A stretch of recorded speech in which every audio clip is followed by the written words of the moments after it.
दर्शक मित्रों, आपका स्वागत है। इस वीडियो में हम आपको बताएंगे कि कैसे महाभारत काल में मगध का शक्तिशाली राजा जरासंध ने बार बार मथुरा पर आक्रमण किया और कैसे भगवान श्री कृष्ण ने उसके विरुद्ध अपनी नीति और शक्ति का प्रयोग करके उसे हराया। तो चलिए शुरू करते हैं इस रोमांचक और शिक्षाप्रद कहानी को। उससे पहले कृपया हमारे चैनल को सब्सक्राइब कर लें, इससे आपको हमारे नए वीडियो की जानकारी सबसे पहले मिलेगी। जरासंध कंस का श्वसुर था। जरासंध अपने समय का महान साम्राज्यवादी और क्रूर शासक था। उसने कितने ही छोटे मोटे राजाओं का राज्य हड़प कर उन राजाओं को बंदी बना लिया था। जरासंध ने कंस को अपनी लड़कियां संभवतः इसीलिए ब्याही थीं, जिससे पश्चिमी प्रदेशों में भी उसकी धाक बनी रहे। कंस की प्रकृति जरासंध से बहुत मिलती जुलती थी और संभवतः जरासंध के बल पर ही वह मथुरा के राज सिंहासन पर बैठा था। अपने जामात्र और सहायक का इस प्रकार वध होते देख जरासंध का क्रोधित होना स्वाभाविक ही था। अब उसने शूरसेन जनपद पर चढ़ाई करने का पक्का विचार कर लिया। शूरसेन और मगध के बीच युद्ध का विशेष महत्व है, इसीलिए हरिवंश आदि पुराणों में इसका वर्णन विस्तार से मिलता है। जरासंध ने पूरे दलबल के साथ शूरसेन जनपद पर चढ़ाई कर दी।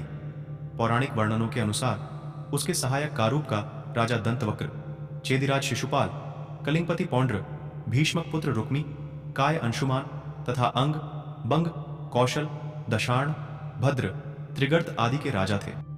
इनके अतिरिक्त शाल्वराज, पवन देश का राजा भगदत्त, सौवीरराज, गंधार का राजा सुबल, नग्नजित का मीर राजा गोभड़, दरद का राजा तथा कौरवराज दुर्योधन आदि भी उसके सहायक थे। मगध की विशाल सेना ने मथुरा पहुंचकर नगर के चारों द्वारों को घेर लिया। 27 दिनों तक जरासंध मथुरा नगरी को घेरे रहा, किंतु वह मथुरा का अभेद्य दुर्ग न जीत सका। संभवतः समय से पहले ही खाद्य सामग्री के समाप्त हो जाने के कारण उसे निराश होकर मगध लौटना पड़ा। दूसरी बार जरासंध पूरी तैयारी से शूरसेन पहुंचा। यादवों ने अपनी सेना इधर उधर फैला दी। बलराम ने जरासंध का अच्छा मुकाबला किया। लुका छिपी के युद्ध द्वारा यादवों ने मगध सैन्य को बहुत छकाया। श्री कृष्ण जानते थे कि यादव सेना की संख्या तथा शक्ति सीमित है और वह मगध की विशाल सेना का खुलकर सामना नहीं कर सकती। इसीलिए उन्होंने लुका छिपी वाला आक्रमण ही उचित समझा। उसका फल यह हुआ कि जरासंध परेशान हो गया और हताश होकर ससैन्य लौट पड़ा।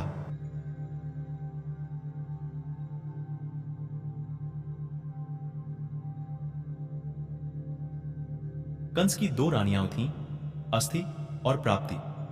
पति की मृत्यु से उन्हें बड़ा दुख हुआ और वे अपने पिता की राजधानी में चली गईं। उन दोनों का पिता था मगधराज जरासंध। उससे उन्होंने बड़े दुख के साथ अपने विधवा होने के कारणों का वर्णन किया। यह अप्रिय समाचार सुनकर पहले तो जरासंध को बड़ा शोक हुआ, परंतु पीछे वह क्रोध से तिलमिला उठा। उसने यह निश्चय करके कि मैं पृथ्वी पर एक भी यदुवंशी नहीं रहने दूंगा, युद्ध की बहुत बड़ी तैयारी की और 23 अक्षौहिणी सेना के साथ यदुवंशियों की राजधानी मथुरा को चारों ओर से घेर लिया। भगवान श्री कृष्ण ने देखा जरासंध की सेना क्या है, उमड़ता हुआ समुद्र है।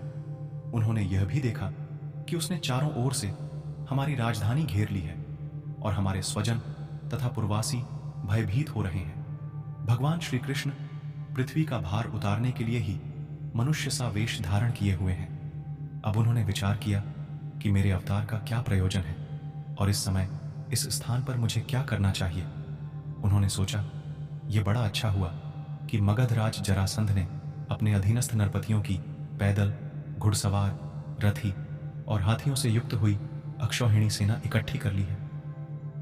यह सब तो पृथ्वी का भार ही जुटकर मेरे पास आ पहुंचा है। मैं इसका नाश करूंगा, परंतु अभी मगधराज जरासंध को नहीं मारना चाहिए, क्योंकि वह जीवित रहेगा तो फिर से असुरों की बहुत सी सेना इकट्ठी कर लाएगा। मेरे अवतार का यही प्रयोजन है कि मैं पृथ्वी का बोझ हल्का कर दूं साधु सज्जनों की रक्षा करूं और दुष्ट दुर्जनों का संहार।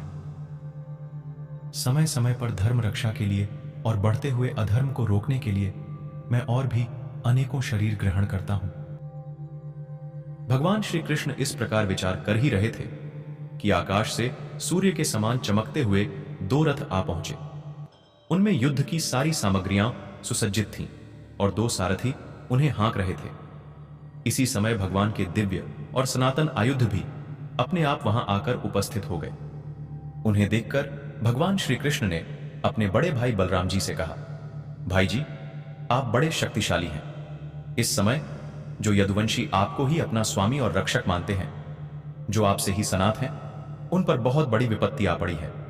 देखिए, यह आपका रथ है और आपके प्यारे आयुध हलमूसल भी आ पहुंचे हैं। अब आप इस रथ पर सवार होकर शत्रु सेना का संहार कीजिए और अपने स्वजनों को इस विपत्ति से बचाइए।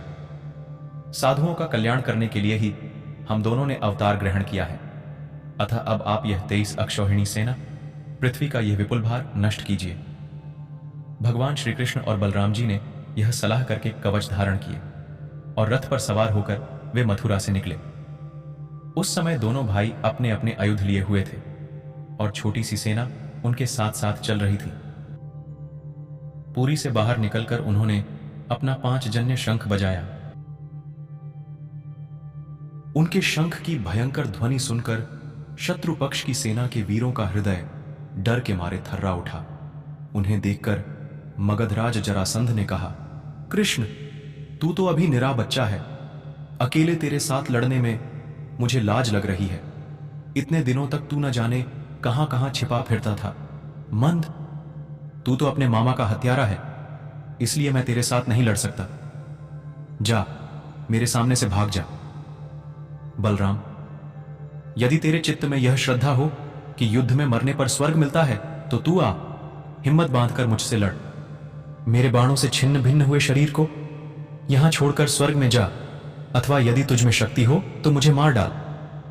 भगवान श्री कृष्ण ने कहा, मगधराज, जो शूरवीर होते हैं वे तुम्हारी तरह डींगे नहीं हाँकते। वे तो अपना बल पौरुष ही दिखलाते हैं। देखो, अब तुम्हारी मृत्यु तुम्हारे सिर पर नाच रही है। तुम वैसे ही अकबक कर रहे हो जैसे मरने के समय कोई सन्निपात का रोगी करे। मैं तुम्हारी बात पर ध्यान नहीं देता। जैसे वायु बादलों से सूर्य को और धुएं से आग को ढक लेती है, किंतु वास्तव में वे ढकते नहीं, उनका प्रकाश फिर फैलता ही है, वैसे ही मगधराज जरासंध ने भगवान श्री कृष्ण और बलराम के सामने आकर अपनी बहुत बड़ी बलवान और अपार सेना के द्वारा उन्हें चारों ओर से घेर लिया। यहां तक कि उनकी सेना, रथ, ध्वजा, घोड़ों और सारथियों का दिखना भी बंद हो गया। मथुरापुरी की स्त्रियां और महलों की अटारियों, छज्जों और फाटकों पर चढ़कर युद्ध का कौतुक देख रही थी। जब उन्होंने देखा कि युद्ध भूमि में भगवान श्री कृष्ण की गरुड़ चिन्ह से चिन्हित और बलराम जी की ताल चिन्ह से चिन्हित ध्वजा वाले रथ नहीं दिख रहे हैं, तब वे शोक के आवेग से दुखी हो गई। जब भगवान श्री कृष्ण ने देखा कि शत्रु सेना के वीर हमारी सेना पर इस प्रकार बाणों की वर्षा कर रहे हैं, मानो बादल पानी की अनगिनत बूंदें बरसा रहे हों, और हमारी सेना उससे अत्यंत पीड़ित, व्यथित हो रही है, तब उन्होंने अपने देवता और असुर दोनों से सम्मानित सारंग धनुष का टंकार किया। इसके बाद वे तरकस में से बाण निकालने, उन्हें धनुष पर चढ़ाने और धनुष की डोरी खींचकर झुंड के झुंड बाण छोड़ने लगे। उस समय उनका वह धनुष इतनी फुर्ती से घूम रहा था मानो कोई बड़े वेग से अलात चक्र घुमा रहा हो। इस प्रकार भगवान श्री कृष्ण जरासंध की चतुरंगिनी हाथी, घोड़े, रथ और पैदल सेना का संहार करने लगे। इससे बहुत से हाथियों के सिर फट गए और वे मर मर कर गिरने लगे। बाणों की बौछार से अनेकों घोड़ों के सिर धड़ से अलग हो गए। घोड़े, ध्वजा, सारथी और रथियों के नष्ट हो जाने से बहुत से रथ बेकाबू हो गए। पैदल सेना की बाहें, जांग और सिर आदि अंग प्रत्यंग कट कट कर गिर पड़े।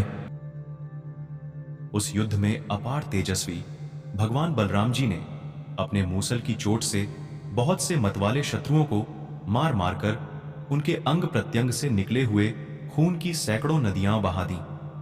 कहीं मनुष्य कट रहे हैं तो कहीं हाथी और घोड़े छटपटा रहे हैं। उस नदियों में मनुष्यों की भुजाएं सांप के समान जान पड़ती और सिर इस प्रकार मालूम पड़ते मानो कछुओं की भीड़ लग गई हो। मरे हुए हाथी दीप जैसे और घोड़े ग्राहों के समान जान पड़ते। हाथ और जांघें मछलियों की तरह, मनुष्यों के केश सेवार के समान, धनुष तरंगों की भांति और अस्त्र शस्त्र लता एवं तिनकों के समान जान पड़ते। ढालें ऐसी मालूम पड़ती मानो भयानक भंवर हो। बहुमूल्य मणियाई और आभूषण पत्थर के रोड़ों तथा कंकड़ों के समान बहे जा रहे थे। उन नदियों को देखकर कायर पुरुष डर रहे थे और वीरों का आपस में खूब उत्साह बढ़ रहा था। जरासंध की वह सेना समुद्र के समान दुर्गम, भयावह और बड़ी कठिनाई से जीतने योग्य थी, परंतु भगवान श्री कृष्ण और बलराम जी ने थोड़े ही समय में उसे नष्ट कर डाला। वे सारे जगत के स्वामी हैं, उनके लिए एक सेना का नाश कर देना केवल खिलवाड़ ही तो है। भगवान के गुण अनंत हैं। वे खेल खेल में ही तीनों लोकों की उत्पत्ति, स्थिति और संहार करते हैं। उनके लिए यह कोई बड़ी बात नहीं है कि वे शत्रुओं की सेना का इस प्रकार बात की बात में सत्यानाश कर दें। तथापि जब वे मनुष्य सा वेश धारण करके मनुष्य सी लीला करते हैं, तब उसका भी वर्णन किया ही जाता है। इस प्रकार जरासंध की सारी सेना मारी गई, रथ भी टूट गया, शरीर में केवल प्राण बाकी रहे।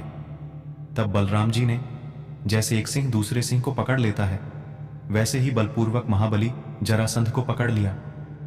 जरासंध ने पहले बहुत से विपक्षी नरपतियों का वध किया था, परंतु आज उसे बलराम जी वरुण की फांसी और मनुष्यों के फंदे से बांध रहे थे।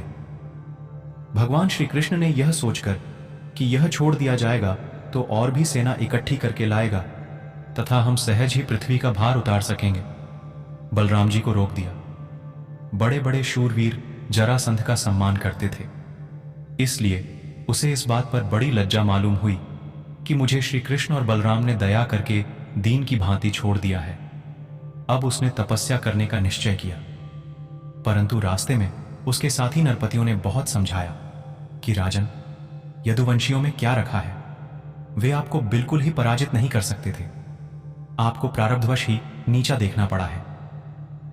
फिर विजय प्राप्त करने की आशा आदि बतलाकर तथा लौकिक दृष्टांत एवं युक्तियां दे देकर यह बात समझा दी कि आपको तपस्या नहीं करनी चाहिए। उस समय मगधराज जरासंध की सारी सेना मर चुकी थी। भगवान बलराम जी ने उपेक्षा पूर्वक उसे छोड़ दिया था। इससे वह बहुत उदास होकर अपने देश मगध को चला गया।